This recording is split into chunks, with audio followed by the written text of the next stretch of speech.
चलिए ध्यान से देखिए, कॉम्बिनेशन ऑफ कैपेसिटर्स, और जिसमें हम लोग दो प्रकार का कॉम्बिनेशन देखेंगे।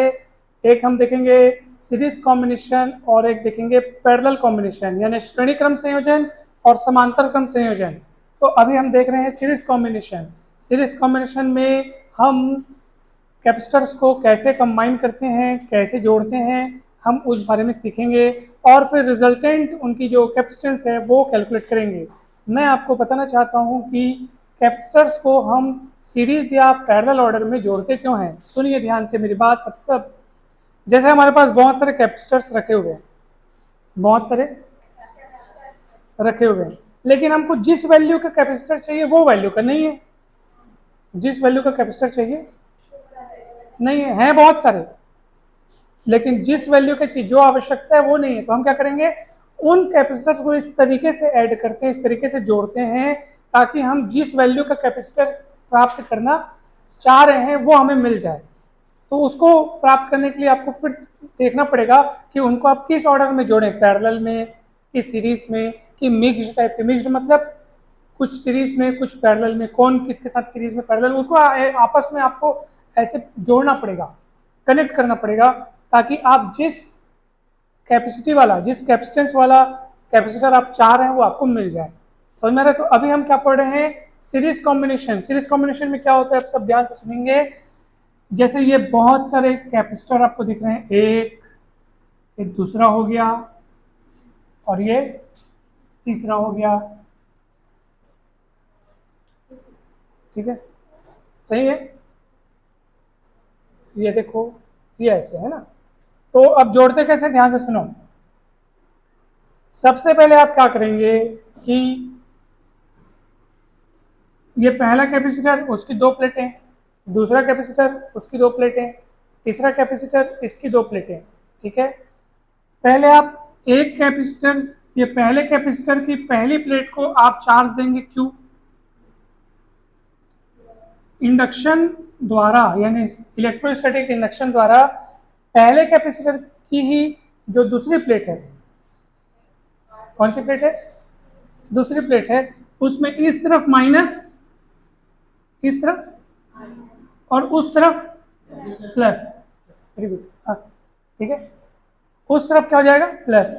लेकिन उस तरफ प्लस हो तो जाएगा, लेकिन उस प्लेट का कनेक्शन मैं कर दिया हूं दूसरे कैपेसिटर की पहली प्लेट से। ध्यान से समझते हैं ना मैं क्या बोल रहा हूं।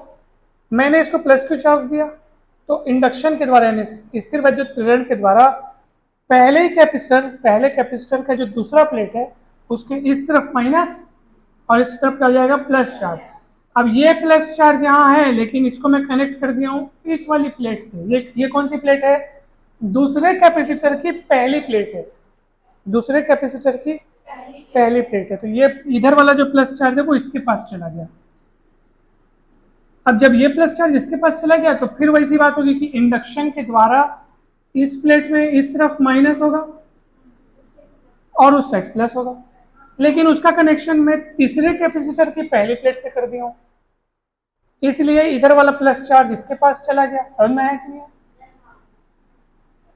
फिर इधर प्लस हो जाएगा तो इंडक्शन के द्वारा इधर माइनस और उस साइड क्या हो जाएगा, लेकिन उसका संपर्क मैं अर्थ से कर दिया हूं। समझ में? तो वो चार्ज कहाँ समा जाएगा, पृथ्वी में, मतलब अर्थ में।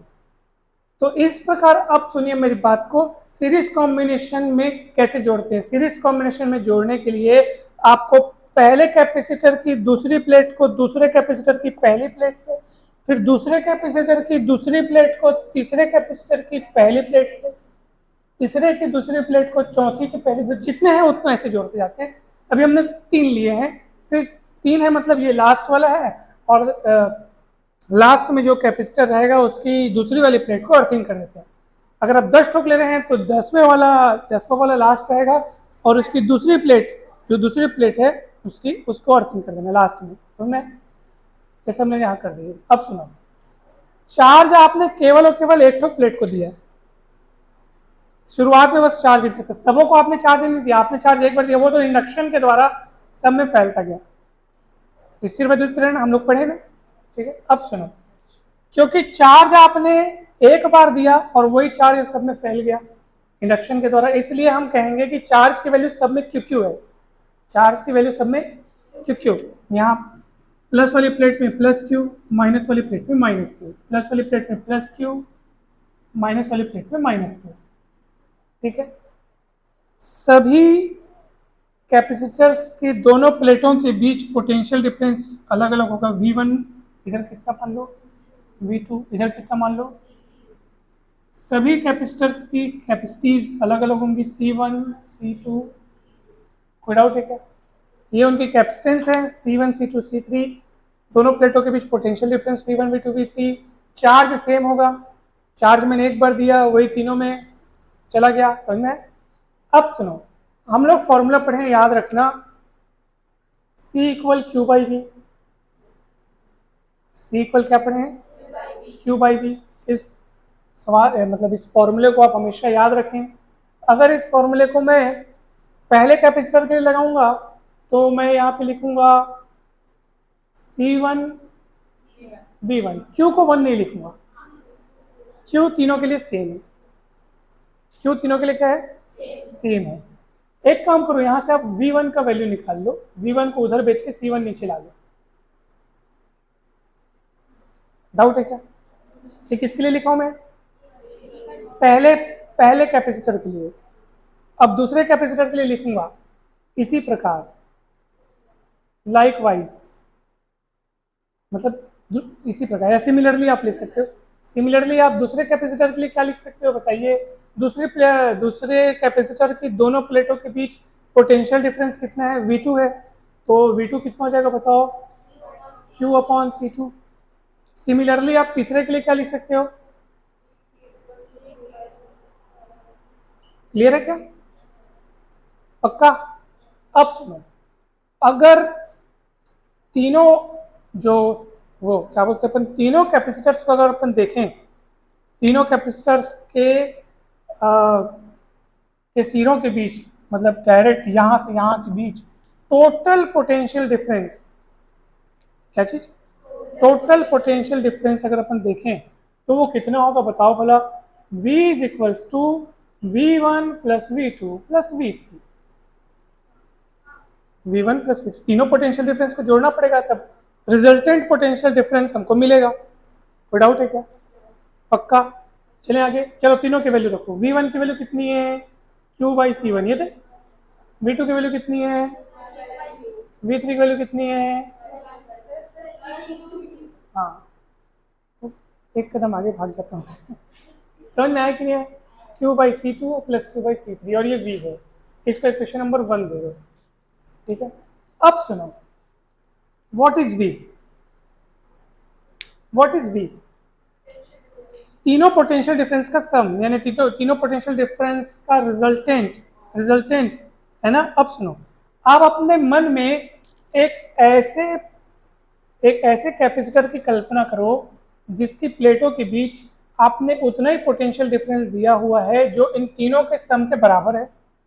ऐसे कैपेसिटर की आप कल्पना करो, ठीक है, जिनके सिरों के बीच आपने कितना पोटेंशियल डिफरेंस दिया है?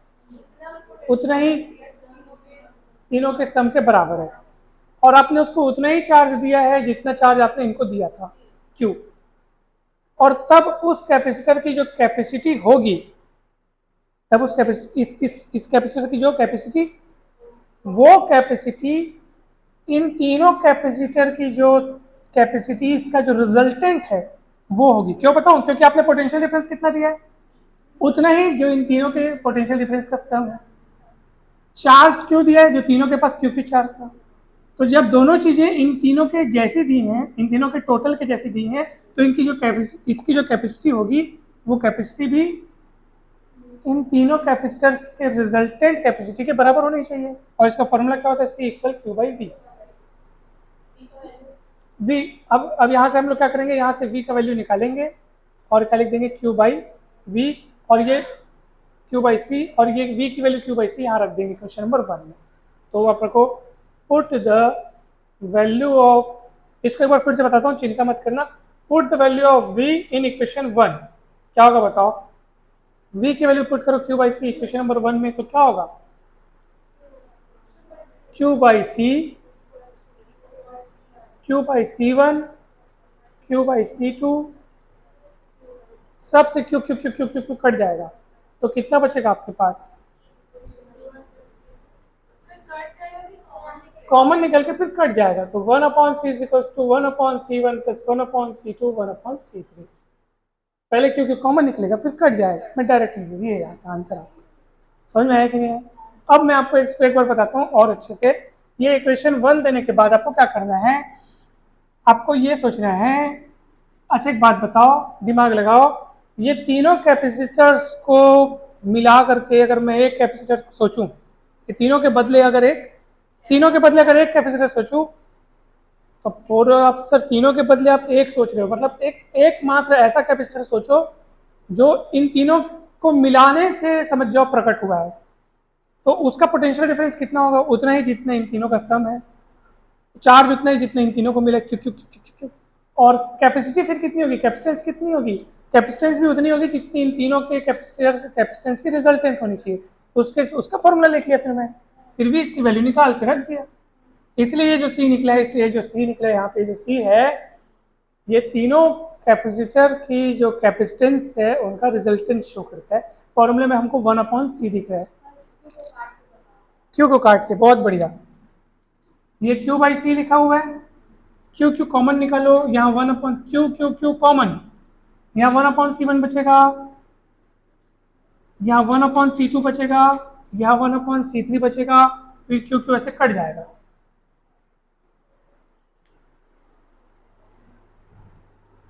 हाँ ओके, दिख रहा है ना? ठीक है, कोई डाउट है क्या?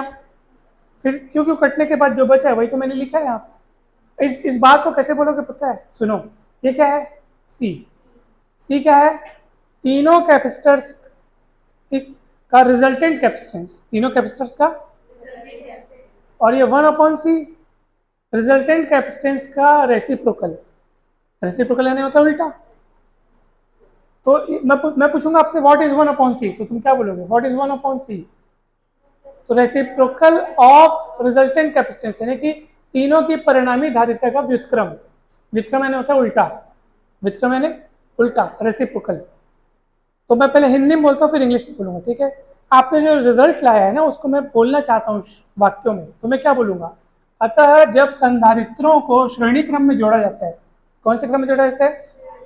श्रेणी क्रम में जोड़ा जाता है, तो परिणामी धारिता का व्युत्क्रम, परिणामी धारिता का तीन जोड़े हैं इसलिए मैं तीन के बारे में बोल रहा हूँ, ठीक है?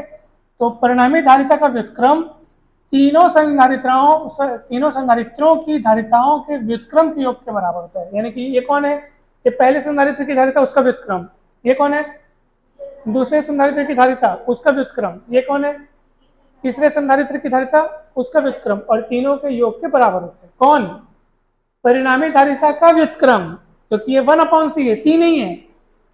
इंग्लिश में क्या बोलेंगे? Reciprocal of resultant capacitance is sum of reciprocal of capacitance of each capacitor. यानी कि हर कैपेसिटर्स की कैपेसिटेंस का उल्टा उल्टा उल्टा करके आप जब जोड़ोगे तो आपको रिजल्टेंट कैपेसिटेंस का उल्टा मिलेगा, 1/c मिले। कुल मिला के फॉर्मूला में सब 1/1 लिखा है, इसलिए मैं रेसिप्रोकल शब्द जोड़ रहा हूँ और कुछ नहीं।